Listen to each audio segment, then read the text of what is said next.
کسی کا حق مار جانا، کسی کا مال چھین لینا، کسی کی عزت کے اوپر حملہ آور ہونا، یعنی یہ جتنی بھی ایسی چیزیں ہیں جن کو اللہ نے حرام کیا ہے ان کا ارتکاب اور بھی زیادہ برا ہے۔ اسی طرح ذوالقعدہ جو ہے یہ حج کے مہینوں میں سے ایک مہینہ ہے، جیسے کہ قرآن مجید میں آتا ہے الحج اشہر معلومات، حج کے مہینے معلوم ہیں، یعنی سب کو معلوم ہے۔ اس کا مطلب یہ ہے کہ جن مہینوں میں احرام پہن کر بیت اللہ کا سفر کیا جاتا ہے، عمرہ کیا جاتا ہے، اور پھر ذوالحج شروع ہوتا ہے تو مخصوص دنوں میں حج کیا جاتا ہے۔ ابن عمر کہتے ہیں کہ حج کے مہینوں سے مراد شوال، ذوالقعدہ اور ذوالحجہ کے پہلے 10 دن ہیں، یہ حج کے مہینے ہیں۔ تو آپ دیکھیے کہ ذوالقعدہ جو ہے اس کی پھر دوہری اہمیت ہو گئی، ایک تو حج کے مہینوں میں سے ہو گیا اور دوسرے حرمت والے مہینوں میں سے۔ ذوالقعدہ کی خاص عبادت تو عمرہ کرنا ہے، یعنی اس میں عمرہ کرنا مسنون ہے۔ نبی صلی اللہ علیہ وسلم نے کل 4 عمرے کیے اور سب کے سب ذوالقعدہ میں کیے۔ شیخ ابن باز کہتے ہیں ذوالقعدہ میں عمرہ کرنا سب مہینوں سے افضل ہے سوائے رمضان کے، یعنی رمضان میں جو عمرہ ہے وہ نبی صلی اللہ علیہ وسلم کے ساتھ حج کے برابر ہے۔ لیکن سلف صالحین میں سے ایک جماعت یہ بھی کہتی ہے کہ وہ اس مہینے کے عمرے کو رمضان سے بھی افضل قرار دیتے ہیں، کیونکہ نبی صلی اللہ علیہ وسلم نے سارے عمرے اسی مہینے میں کیے۔ امام ابن القیم کہتے ہیں کہ ذوالقعدہ اور رمضان کے مابین عمرے کی فضیلت میں کچھ تردد ہے۔ وہ کہتے ہیں کہ اس بارے میں ہم اللہ تعالیٰ سے استخارہ کرتے ہیں کہ جو اس کے نزدیک افضل ہے اس کی طرف ہماری رہنمائی کر دے۔ اس سے آپ یہ بھی دیکھیں کہ علماء کے اندر کتنی خدا خوفی تھی کہ اگر انہیں کسی معاملے میں شرح صدر نہیں ہوتا تھا یا اختلاف رائے ہو جاتا تو دین کے معاملے میں بھی اپنی رائے پہ اصرار کرنے کی بجائے اور اپنے فتوے کے اوپر اصرار کرنے کی بجائے اللہ کی طرف رجوع کرنے کے لیے کہتے کہ اب دونوں کی فضیلت سامنے آ گئی ہے، لیکن یہ ہے کہ پھر کس کو اوپر کرے کس کو نیچے، تو بہتر یہ کہ انسان استخارہ کر لے، جدھر دل مائل ہو اللہ تعالیٰ جدھر رہنمائی کر دے وہ کر لے۔ پھر اسی طرح ذوالقعدہ میں روزہ رکھنا جو ہے وہ مستحب ہے، جن کو اللہ تعالیٰ توفیق دیتا ہے، منڈے تھرسڈے کا، یا پھر یہ ہے کہ چاند کی 13، 14، 15 کا روزہ رکھ لیا جائے تو یہ عام مہینوں میں روزہ رکھنے سے افضل ہوگا۔ ذوالقعدہ میں کچھ تاریخی واقعات بھی پیش آئے ہیں۔ اس مہینے میں اللہ تعالیٰ نے موسیٰ علیہ السلام سے 30 راتوں کا وعدہ کیا، جیسا کہ مجاہد، مسروق اور ابن جریج سے مروی ہے۔ وہ کہتے ہیں کہ یہ وہ مہینہ ہے جس میں اللہ تعالیٰ نے موسیٰ علیہ السلام کو اپنے پاس بلایا تھا 30 راتوں کا، اور پھر 10 اس سے اوپر ہو گئے تو وہ حج والے جو ذوالحجہ کے 10 دن ہیں وہ بن جاتے ہیں۔ وہ بھی بڑے فضیلت والے دن ہیں جن کی فضیلت آپ ہر سال پڑھتے سنتے رہتے ہوں گے۔ غزوہ بدر ثانی جو ہے وہ دوسرا غزوہ بدر، ایک وہ غزوہ بدر ہے جو رمضان کے مہینے میں ہوتا ہے، لیکن ایک اور بھی غزوہ بدر مشہور ہے، وہ اسی مہینے میں ہوا۔ بنو قریظہ کے ساتھ غزوہ بھی اسی مہینے میں ہوا۔ صلح حدیبیہ جو ہے 6 ہجری میں، وہ بھی اسی مہینے میں ہوئی، ذوالقعدہ کے مہینے میں۔ اللہ تعالیٰ نے اسے فتح مبین قرار دیا، انا فتحنا لک فتح مبینہ، جو سورۃ فتح کے شروع میں آتا ہے۔ تو حضرت عمر نے کہا کہ اللہ کے رسول کیا یہ فتح ہے؟ تو آپ نے فرمایا کہ ہاں یہ فتح ہے، کیونکہ اس کے بعد واقعی مسلمانوں کے لیے خیر کے بہت دروازے کھل گئے تھے۔ تو ایسے مہینوں میں ہمیں کیا کرنا چاہیے؟ چند ایک باتیں تو آپ کے سامنے رکھی ہیں، لیکن جنرلی اسپیکنگ ان مہینوں کی حرمت کا خیال رکھنا چاہیے اور ان کی تعظیم کرنی چاہیے۔ اور ان کی تعظیم یہ ہے کہ ان میں حدود اللہ کا پاس رکھا جائے، فرائض کی ادائیگی کی طرف توجہ دی جائے، حرام کاموں سے بچا جائے، اور اللہ تعالیٰ کی ناراضگی کے جتنے بھی کام ہیں ان سے خاص طور پر بچنے کی کوشش کی جائے، اللہ تعالیٰ کی حدود سے تجاوز نہ کیا جائے۔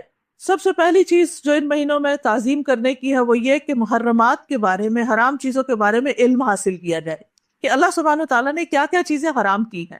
محرمات میں وہ اعمال آتے ہیں جن کا ارتکاب انسان کا دل اور انسان کے اعضاء کرتے ہیں، اور دل جب کسی حرام کام کا ارتکاب کرتا ہے تو اس کا اثر انسان کے اعمال پر بھی آتا ہے۔ دل کے حرام کاموں میں جیسے شرک ہے، منافقت ہے، یہ خاص طور پر دل کے کاموں میں سے۔ اسی طرح بدگمانی کرنا، کیونکہ ان بعض الظن اسم، تو گمان کا تعلق بھی جو ہے وہ دل سے ہوتا ہے۔ اسی طرح آپ دیکھیے کہ کسی انسان کی ہم عزت کرتے ہیں یا نہیں کرتے، چاہے ہم زبان سے کر رہے ہوں، لیکن جب تک ہمارا دل اس میں شامل نہ ہو تو بات نہیں بنتی، کیونکہ اللہ سبحانہ تعالیٰ صرف ہماری لپ سروس نہیں دیکھتا کہ ہم کسی کی خوشامد کر رہے ہیں یا کسی کو عزت دے رہے ہیں یا کسی سے اچھی طرح بات کر رہے ہیں، اس میں ہمارے دل کا شامل ہونا بھی ضروری ہے۔ کیونکہ ان اللہ لا ينظر الى صورکم ولا الى اموالکم، اللہ تعالیٰ نہ تمہاری صورتیں دیکھتا ہے اور نہ تمہارے مال دیکھتا ہے، وہ تمہارے دل اور تمہارے اعمال کو دیکھتا ہے۔ تو وہ ہمارے دلوں کو دیکھتا ہے، اس لیے بندوں کے بارے میں عمومی طور پر خیرخواہی کا رویہ اختیار کرنا چاہیے، ان سے غلطیاں ہو جائیں تو معاف کر دینا چاہیے، درگزر کرنا چاہیے، ان کی کمزوریوں سے صرف نظر کرنا چاہیے، درگزر کا معاملہ کرنا چاہیے، اور ان کی اچھائیوں اور خوبیوں کے بارے میں سوچنا چاہیے۔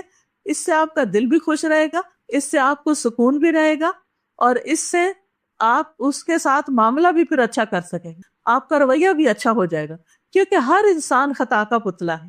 کوئی شخص بھول کے غلطی کر جاتا ہے، کوئی جذبات میں آ کے غلطی کر جاتا ہے، کوئی بدلے کے طور پہ ہم سے زیادتی کر جاتا ہے، لیکن یہ کہ جو چیزیں ہم دوسروں میں دیکھتے ہیں کہ اچھی نہیں، بعض اوقات وہ خود ہم سے بھی ہو رہی ہوتی ہیں۔ تو اس لیے ہمیں سب سے پہلے اپنے دل کی طرف توجہ کرنی چاہیے، اپنے دل سے لوگوں کے نفرتیں اور بغض اور ہر چیز نکالنے کی کوشش کرنی چاہیے، کیونکہ اس نے ہمارا دل بوجھل کیا ہوا۔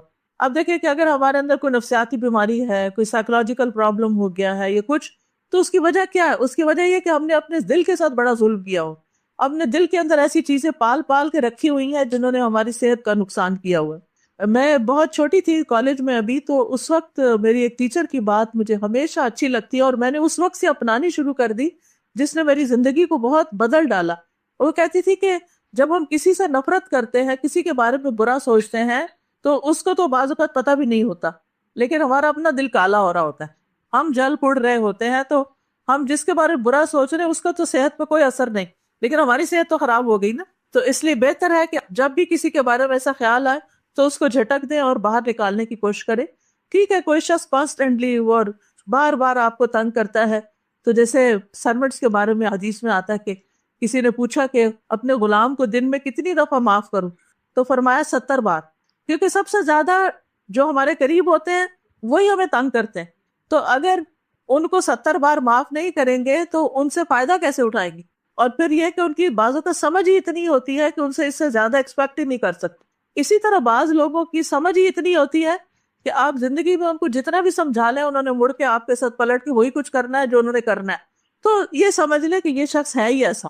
جیسے زمین ہوتی ہے نا، اللہ نے زمین کی مختلف مٹی سے مختلف لوگوں کو پیدا کیا۔ جو زمین ہوتی ہے کچھ نرم ہوتی ہے، سہل ہوتی ہے، کچھ پتھریلی ہوتی ہے، کچھ اونچی نیچی ہوتی ہے، کسی پہ چلنا آسان ہوتا ہے، کسی پہ چلنا مشکل ہوتا ہے۔ تو ہوتا کیا ہے کہ جہاں سلپری زمین آتی ہے آپ خود کانشیس ہو جاتے ہیں، ہوتا ہے کہ نہیں، کہ میں نہ کہیں گر جاؤں، مجھے نہ چوٹ لگ جائے۔ اور اسی طرح جب اونچ نیچ والی زمین ہوتی ہے تو اس میں بھی آپ کانشیس ہو جاتے ہیں کہ دھیان سے پاؤں رکھنا ہے، کہیں ٹھوکر نہ کھا جاؤں۔ اور جب سیدھی سیدھی ہوتی ہے تو آپ ریلیکس ہو جاتے ہیں۔ تو اسی طرح کچھ لوگوں کے ساتھ ہم ریلیکس ہوتے ہیں، کچھ لوگوں کے ساتھ ہماری اونچ نیچ چل رہی ہوتی ہے، کچھ سلپری ہوتے ہیں کہ ذرا سی بھی آپ کے منہ سے کوئی بات نکلی تو پھر آپ دیکھیں آپ کے ساتھ کیا ہوتا ہے۔ تو انسان اسی طرح پھر محتاط رہ کے بات کرتا ہے کہ میں نے یہاں یہ نہیں کرنا کیونکہ میں نے یہ بات کی تو یہاں فساد ہو جائے گا، اور یہ فساد میں نہیں دیکھنا چاہتا۔ تو یہ اللہ تعالیٰ بندے کو سمجھ دیتا ہے جو شخص بچنا چاہتا ہے۔ تو اس لیے ہمیں اپنے دل پر نظر رکھنا ہے، کیونکہ قیامت کے دن کوئی چیز کام نہیں آئے گی۔ یوم لا ينفع مال ولا بنون الا من اتى اللہ بقلب سلیم، جس دن مال اور بیٹے کام نہیں آئیں گے مگر جو اللہ کے پاس سلامت دل لے کر آئے، سلامتی والا دل۔ تو یہ قلب سلیم جو ہے یہ انسان کے لیے بہت فائدے کی چیز ہے۔ ہم نے اپنے دل کو قلب سلیم ہی بنانا ہے، اور اگر گناہ ہو جائے، دل پہ سیاہ دھبا لگ جائے، تو پھر کیا کرنا ہے؟ توبہ کر کے استغفار کر کے اپنے دل کو صاف کر لینا ہے، چمکا لینا ہے۔ رسول اللہ صلی اللہ علیہ وسلم نے فرمایا گناہ دلوں پہ غلبہ پانے والا ہے، یعنی جب ہم کوئی گناہ کرتے ہیں، جیسے نماز چھوڑ دی یا کسی کے ساتھ بدتمیزی کر لی یا کوئی اور اس طرح، تو اس کا اثر ہمارے دل میں پڑتا ہے جا کے، اور پھر وہ بوجھل ہوتا ہے، اور پھر وہ بار بار ریپیٹڈلی غلطی کرتا ہے اور غلطیوں پر ابھارتا ہے۔ بعض سلف صالحین کا اللہ تعالیٰ کے اس فرمان کلا بل ران علی قلوبہم ما کانوا یکسبون کے بارے میں قول ہے کہ اس سے مراد گناہ کے بعد گناہ کرنا۔ حسن بصری کہتے ہیں گناہ پہ گناہ کرنا حتیٰ کہ وہ دل کو اندھا کر دے، یعنی جب انسان غلطی پر غلطی کرتا ہے تو دل اندھے ہو جاتے ہیں، اور پھر انسان کے اندر سے بصیرت چلی جاتی ہے، وہ اپنا بھی نفع نقصان نہیں پہچان سکتا۔ کئی دفعہ ایسے ہوتا ہے نا کہ ہم ایسے کام کر رہے ہوتے ہیں جس میں ہمیں پتہ بھی ہوتا ہے یہ غلط ہے اور اس کا نقصان ہوگا، لیکن انسان ایسا اندھا ہوتا ہے کہ کرتا ہی چلا جاتا ہے۔ تو اس لیے گناہ جب بھی ہو جائے توبہ کر لینی چاہیے تاکہ دل چمکتا رہے اور اچھے اچھے کام کرتے رہے۔ تیسرا قدم جو ہے وہ ہے محرمات سے خائف ہونا اور ان راستوں سے بچنا جو اس طرف لے جاتے ہوں. یعنی پہلا تو یہ تھا کہ یعنی محرمات کے بارے میں علم حاصل کرنا، دوسرا تھا محرمات کے نتائج کا علم حاصل کرنا کہ حرام کاموں میں پڑنے کا نتیجہ کیا ہوگا، تیسرا ہے محرمات سے خائف ہونا اور اس کی طرف جانے والے راستوں سے بچنا. نبی صلی اللہ علیہ وسلم نے فرمایا حلال بھی کھلا ہوا ہے، حرام بھی ظاہر ہے، لیکن ان دونوں کے درمیان کچھ چیزیں مشتبہ ہیں، شبہ میں ڈالنے والی. بس جو شخص ان چیزوں کو چھوڑے جن کے گناہ ہونے یا نہ ہونے میں شبہ ہے تو وہ ان چیزوں کو تو ضرور ہی چھوڑ دے گا جن کا گناہ ہونا ظاہر، یعنی شک والی چیز جو چھوڑے گا وہ ظاہر گناہ کو بھی چھوڑ دے گا. لوگوں یاد رکھو گناہ اللہ کی چراگاہ ہے، جو جانور بھی چراگاہ کے ارد گرد چرے گا اس چراگاہ کے اندر چلا جائے گا. یعنی جو گناہوں کے آس پاس رہے گا کہ نہیں میری نیت خراب نہیں، میں یہ کرنے والی تھوڑی ہوں، میں تو بس دیکھ رہی ہوں، تو وہ کسی وقت اس میں بھی جا پڑے گا. اس لیے محرمات کے قریب بھی نہیں جانا، حرام کاموں کے ارتکاب سے ڈرنا چاہیے. ابو ہریرہ کہتے ہیں کہ نبی صلی اللہ علیہ وسلم نے فرمایا بے شک اللہ غیرت کرتا ہے اور اللہ کی غیرت یہ ہے کہ مومن کوئی ایسا کام کرے جسے اللہ نے حرام قرار دیا ہو. رسول اللہ صلی اللہ علیہ وسلم نے حضرت ابو ہریرہ سے فرمایا تم اللہ کی حرام کردہ چیزوں سے بچو تو لوگوں میں سب سے زیادہ عبادت گزار بن جاؤ گے. یہ نہیں کہا کہ تم تہجد پڑھو یا روزے رکھو تو سب سے زیادہ عبادت گزار بنو گے، بلکہ حرام کام چھوڑو گے، حرام کمائی سے بچو گے، حرام باتوں سے بچو گے، حرام گناہوں سے بچو گے تو تم عبادت گزار بنو گے. کیونکہ بعض اوقات انسان غذا اچھی کھاتا ہے لیکن اس کے ساتھ ساتھ پرہیز نہیں کرتا تو اس کی بیماری درست نہیں ہوتی، اس کی بیماری اور بڑھ جاتی ہے. تو اسی طرح ایک طرف اگر ہم نمازیں پڑھ رہے ہوں اور دوسری طرف ہم رشوت لے رہے ہوں یا اور اس طرح کے غلط کام کر رہے ہوں تو ان نمازوں کا بھی فائدہ پھر کم ہی ہوتا ہے. محارم سے یا حرام چیزوں سے بچنے والوں کی اللہ تعالیٰ نے تعریف کی ہے. سورۃ الشورى 37 میں اللہ تعالیٰ فرماتے ہیں والذین یجتنبون کبائر الاسم والفواحش واذا ما غضبوا هم یغفرون، اور وہ لوگ جو بڑے بڑے گناہوں اور بے حیائی کے کاموں سے بچتے ہیں اور جب غصے میں ہوتے ہیں تو معاف کر دیتے ہیں. بعض اوقات ایسا ہوتا ہے کچھ باتیں ہوتی ہیں ہم سوچتے بھی ہیں تو ہمیں غصہ آ جاتا تو اس کو کہنا میں نے معاف کیا، میں نے جانے دیا، میں نے چھوڑ دیا. اور اسی طرح یہ کہ بے حیائی کے کام بھی جیسے گالی گلوچ ہے یا فحش ڈریس پہننا یا اسی طرح کے مردوں اور عورتوں کے ایسے تعلقات جو فحاشی میں آتے ہیں. قرآن مجید میں اللہ تعالیٰ فرماتے ہیں ان تجتنبوا کبائر ما تنہون عنہ نکفر عنکم سیئاتکم وندخلکم مدخلا کریما، اگر تم ان بڑے گناہوں سے بچو گے جن سے تمہیں منع کیا جاتا ہے تو ہم تمہاری چھوٹی چھوٹی برائیاں تم سے دور کر دیں گے، نہیں وہ ویسے ہی معاف کر دے گی.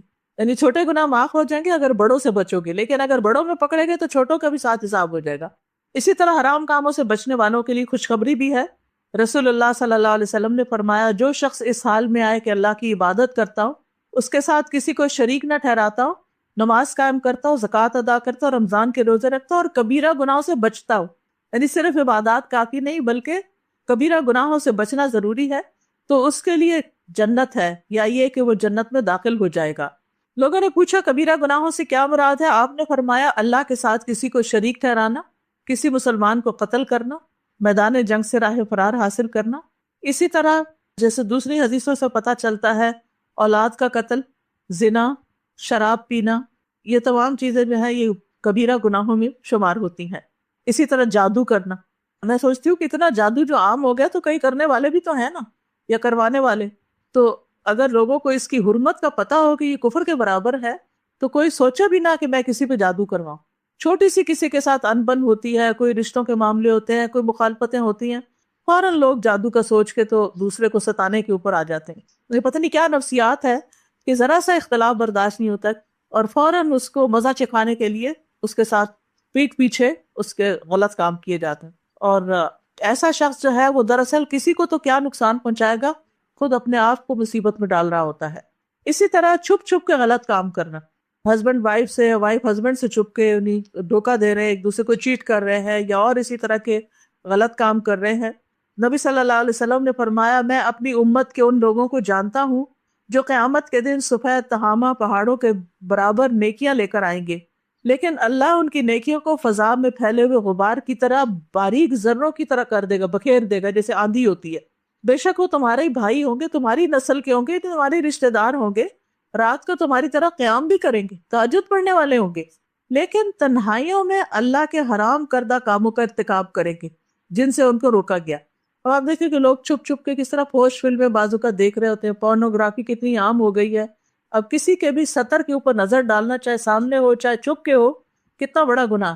کئی دفعہ ایسا ہوا ہے کہ بعض ایسے لوگ آتے ہیں ہمارے پاس بھی جو کہتے ہیں کہ نمازیں بھی ہیں، داڑھی بھی رکھی ہوئی ہے، سارے بڑے بڑے نیک کام ہو رہے ہیں، لیکن خود ایڈمٹ کرتے ہیں کہ یہ ایڈکشن ہمیں لگ گئی ہے، ہمیں سمجھ نہیں آتا کبھی سے نکلے گا. یعنی سارے اچھے اچھے کام کرتے ہوئے صدقہ خیرات کر رہے ہیں، نمازیں، دین کی خدمت کریں، سب کچھ کریں، لیکن ساتھ ہی حرام کام شروع کیے ہوئے. اور بعض اوقات یہ ہے کہ بچپن سے جب شروع ہو جاتے ہیں ایسی کوئی چیزیں تو وہ اتنی، یعنی جیسے نشہ ہوتا ہے نا کہ جب تک انسان اس گندگی کو دیکھ نہ لے تو اس کو چین نہیں آتا. تو ایسی گندگیاں یا ایسی برائیاں یا ایسی بے حیائیاں جو ہیں وہ انسان کی بڑی بڑی نیکیوں کو بھی ضائع کر دیں گے. یعنی تہجد پڑھنے والے اور بڑے بڑے کام کرنے والوں کی نیکیاں جو ہیں وہ فضا میں ذروں کی طرح بکھیر دی جائے گی.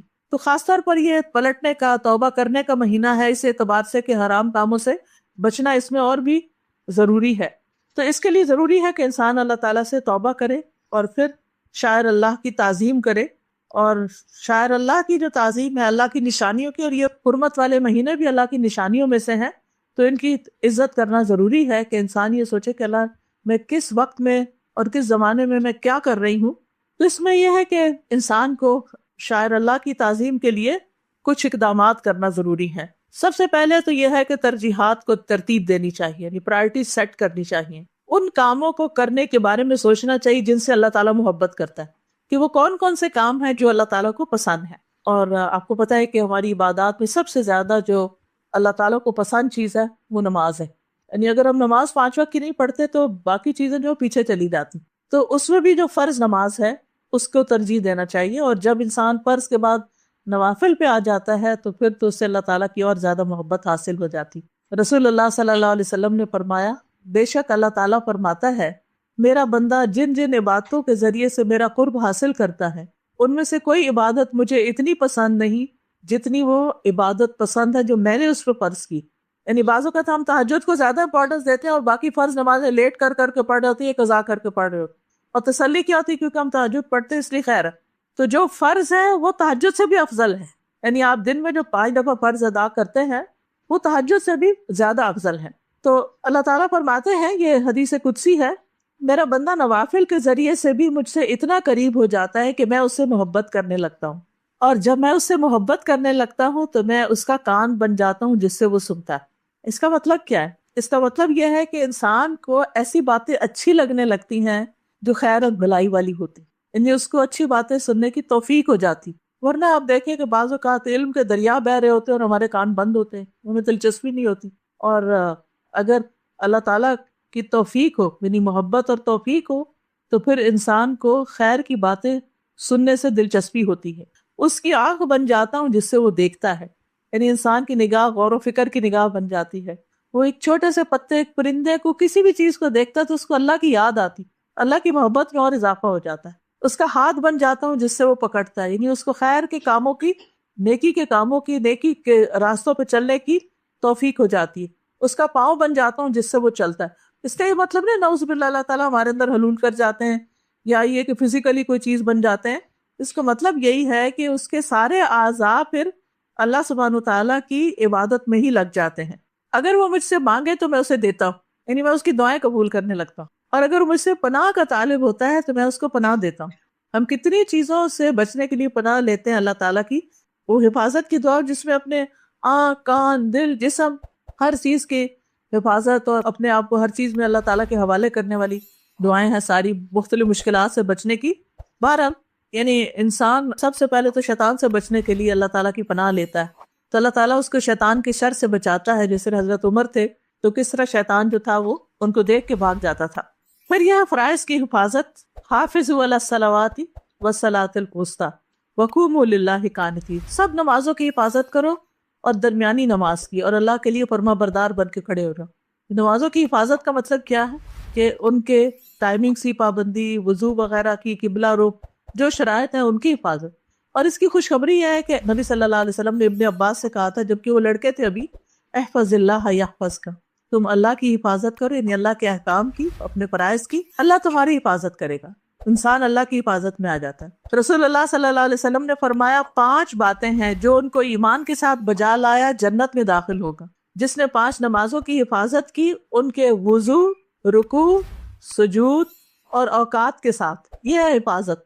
وضو، رکوع، سجود، کیونکہ بعض اوقات ہم ایسے رکوع کر رہے ہوتے ہیں جبکہ پورا جھکنا چاہیے، اسی طرح سجدہ ٹکا کے کرنا چاہیے 7 ہڈیوں پر، اوقات کی پابندی، اور رمضان کے روزے رکھے، بیت اللہ کا حج کیا اگر زیادہ راہ کی طاقت ہے، اور خوش دلی سے زکوٰۃ دی، یعنی اس کو بوجھ نہ سمجھا، چٹی نہ سمجھی، تو ایسا شخص جو ہے وہ جنت میں داخل ہوگا۔ دوسرا مرحلہ ہے ذکر کی حالت میں رہنا، یعنی کثرت سے اللہ کا ذکر کرنا۔ ذکر پر دوام جو ہے یہ بھی شاعر اللہ کی تعظیم میں سے، اللہ تعالیٰ کی یاد کو یا اللہ کی بات کو ہر چیز پر ترجیح دینا۔ اور دل کی دنیا میں ذکر پہ دوام جو 3 راستوں سے آتا ہے، محبت، امید اور خوف۔ کبھی کبھی اللہ ذکر کو محبت کے راستے سے بندے تک بھیج دیتا ہے، جیسے فَاذْكُرُونِی اذکرکم، تم مجھے یاد کرو میں تمہیں یاد کروں، تو بندہ کہتا ہے اللہ مجھے یاد کرے گا، میں کیوں نہ ذکر کروں۔ اور ہم سب چاہتے ہیں کہ ہم اللہ کی نگاہ میں ہوں، اللہ تعالیٰ ہم پہ کرم کرے، فضل فرمائے۔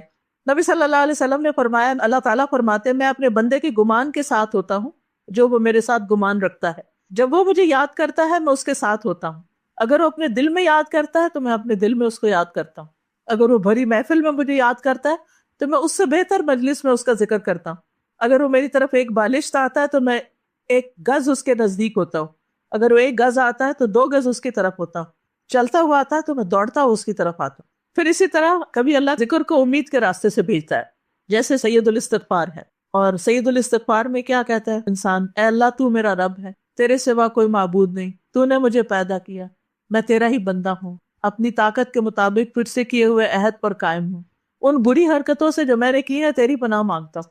بعض اوقات انسان کو اپنے گناہوں کا ڈر ہوتا ہے اور ہونا بھی چاہیے، مجھ پر تیری نعمتیں ہیں، میں اس کا اقرار کرتا ہوں اور میں اپنے گناہوں کا بھی اعتراف کرتا ہوں، میری مغفرت کرتے، تیرے سوا کوئی اور گناہوں کو معاف نہیں کرتا۔ بندے تو یہی کہتے ہیں نا، اس کو تو میں معاف ہی نہیں کر سکتا، سوری بھی آپ کرتے ہیں تو وہ کہتے ہیں چلے جاؤ یہاں سے۔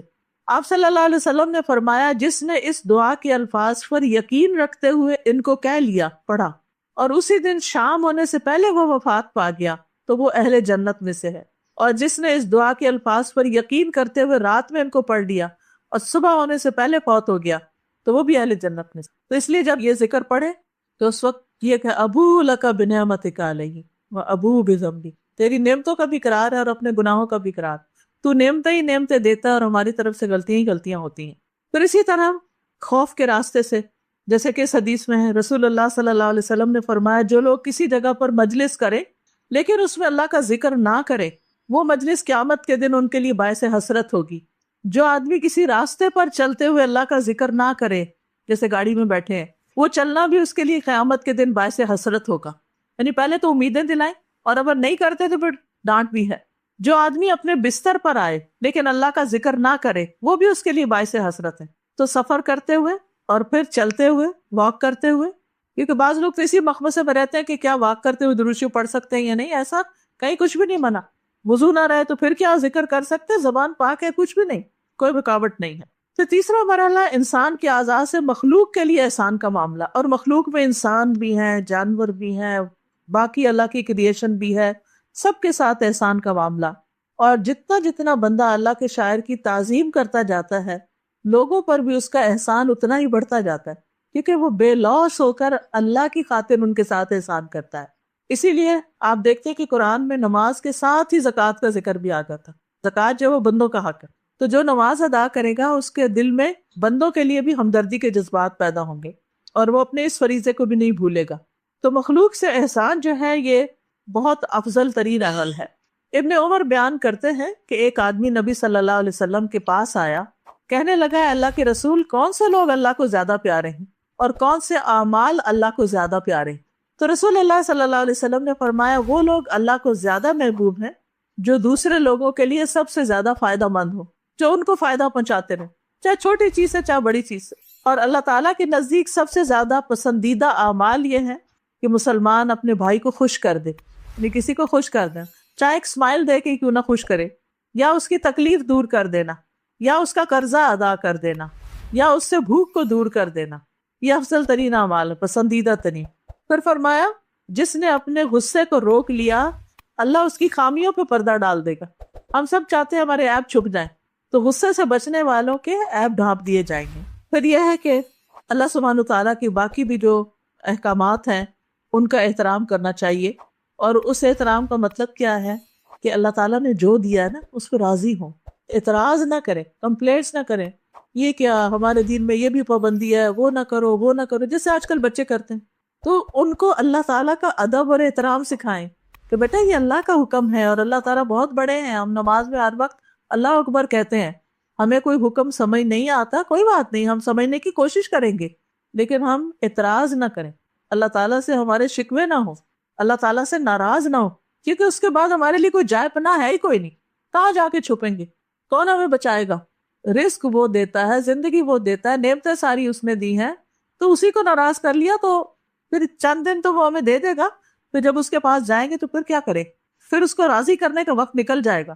تو اس لیے بہت ضروری ہے کہ اس زندگی میں ہی اللہ تعالیٰ کا احترام، اللہ کے نبی صلی اللہ علیہ وسلم کا احترام، اللہ تعالیٰ کے شاعر کا احترام، مساجد کا احترام، دین والوں کا احترام، کیونکہ ہمارے ملک میں آپ دیکھیے کہ دین کو بھی بدنام کر دیا اور دین والوں کو بھی بدنام کر دیا، اور مولوی کا مذاق اڑایا اور داڑھی کا مذاق اور پردے کا مذاق، یہ سب اللہ کے احکامات کی نافرمانی اور اللہ تعالیٰ کے احکامات کی بے حرمتی ہے۔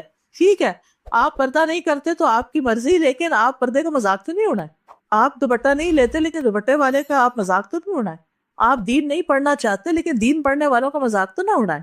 تو اس لیے حرمت والا مہینہ کیا چاہتا ہے کہ احترام کریں، ہمارے اندر احترام ہو، انسان کا بھی احترام ہو اور انسان کے پیدا کرنے والے کا بھی احترام ہو اور اس کے احکامات کا بھی احترام ہو۔ تو اللہ تعالیٰ ہمیں اس کی توفیق عطا فرمائے۔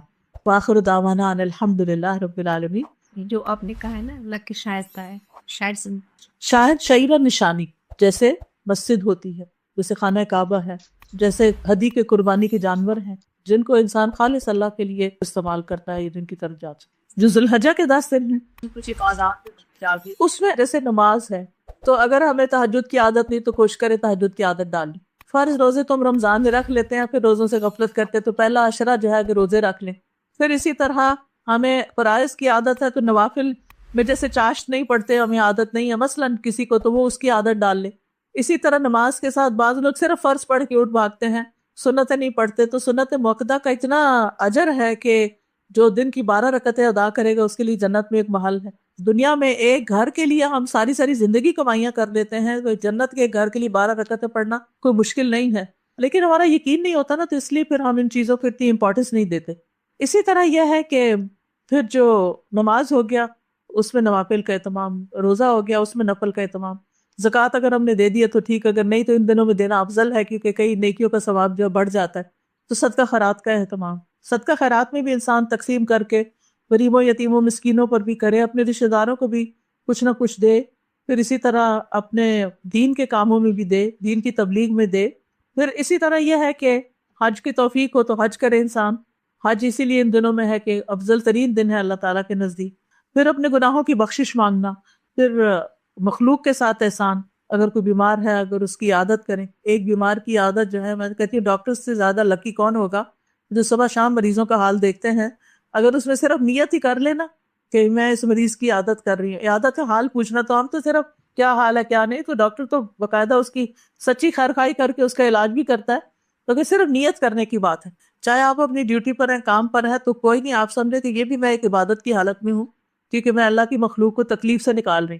اسی طرح یعنی جو بھی ہم کام کر رہے ہیں ان میں سے ایک سٹیپ اوپر، یعنی ان دنوں میں کر کے پھر آگے عادت ڈالنے کے باقی دنوں میں 10 دن اگر کرتے رہیں گے تو انشاءاللہ باقی دنوں میں بھی عادت ہو جائے گی۔ زائد بھی وہ جیسے کہ تسبیحات تسبیحات میں یہ جو کارڈز ہیں نا ہمارے، جیسے دن میں انسان کوشش کرے کہ 100 دفعہ استغفار کرے، نبی صلی اللہ علیہ وسلم کیا کرتے۔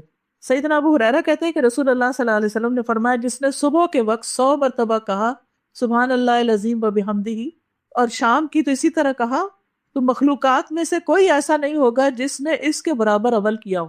اور یہ پڑھنا ہوتا ہے فجر کی نماز کے بعد سے سورج نکلنے تک، اور عصر کی نماز کے بعد سے لے کے سورج غروب ہونے تک۔ اسی طرح سیدنا ابو ذر سے پوچھا گیا کہ کون سی بات افضل ہے، فرمایا جس کو اللہ نے اپنے فرشتوں کے لیے یا بندوں کے لیے چن لیا، اور وہ ہے سبحان اللہ و بحمدہ۔ اچھا اسی طرح سبحان اللہ والحمد للہ ولا الہ الا اللہ واللہ اکبر، نبی صلی اللہ علیہ وسلم نے فرمایا ہر کلمے کے بدلے جنت میں تمہارے لیے درخت لگا دیا جائے گا اور فرمایا مجھے یہ کلمات پڑھنا ان تمام چیزوں سے زیادہ محبوب ہے جن پہ سورج طلوع ہوتا ہے، وہ دنیا بھر کی دولت سے محبوب ہے۔ اسی طرح نبی صلی اللہ علیہ وسلم نے فرمایا ہتھیار پکڑ لو۔ لوگوں نے کہا کہ دشمن آ گئے، فرمایا نہیں، آگ سے اپنا بچاؤ کر لو اور کہو سبحان اللہ والحمد للہ ولا الہ الا اللہ واللہ۔ یہ کلمات آگ سے بھی بچاتے ہیں، جہنم کا خوف آئے تو یہ پڑھنے چاہیے۔ پھر اسی طرح سیدنا کعب بن عجرہ کہتے ہیں یہ کلمات پیچھے آنے والے ہیں، ان کو 100 مرتبہ کہنے والا کبھی محروم نہیں ہوتا۔ سبحان اللہ والحمد للہ ولا الہ الا اللہ واللہ اکبر۔ اس کلمے کی خاص طور پر بہت فضیلت، اس میں ایک اور جگہ پر آتا ہے کہ اس سے بہتر عمل کسی کا نہ ہوگا اس دن میں جس نے 100 دفعہ اس کو دن میں پڑھ لیا۔ اوکے، جزاکم اللہ خیرا کثیرا۔ سبحانک اللہم و بحمدک، اشہد ان لا الہ الا انت، استغفرک و اتوب الیک۔ السلام